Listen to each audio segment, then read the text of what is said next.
غسلنا الرز جيدا. دحين البهارات الأصلية، هذا بهارات الكبسة السعودية، وهذا بهارات البرياني، وهذا كركم، وهذا كمون مطحون، وهذا كزبرة مطحونة، وهذه يعني قرفة مع هيل مع ليمون أسود مع أوراق.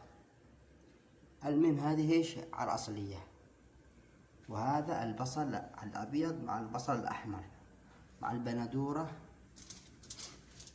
هذا اليوم طبخنا الرز الحضرمي على أصوله.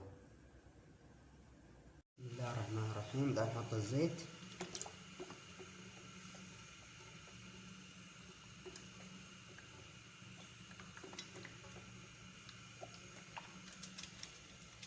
نحط البصل،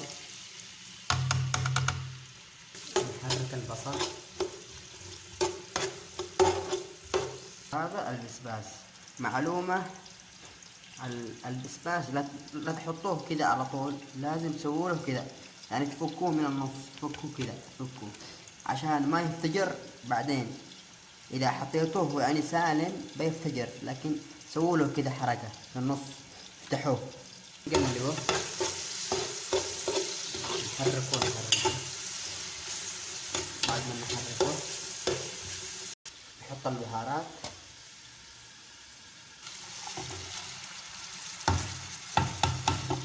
ونحركها.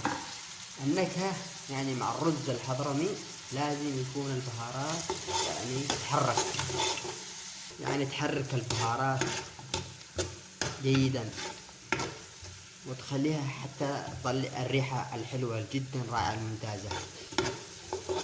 كيف؟ يا سلام القوام الحلو. يعني حركوا حركوا حركوا، يطلع الرز الحضرمي على كيفه.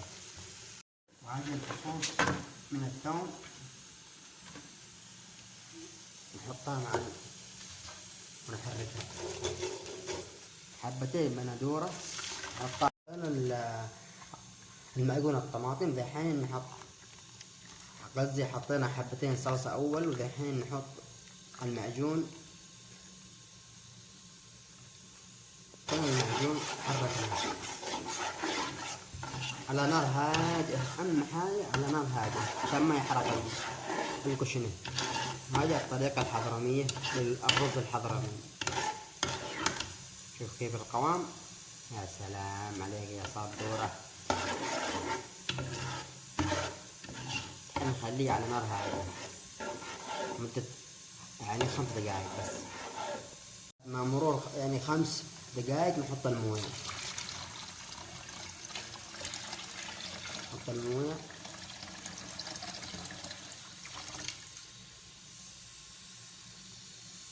ونحركه. هو الرز الحضرمي آخر السلام. شوف القوام.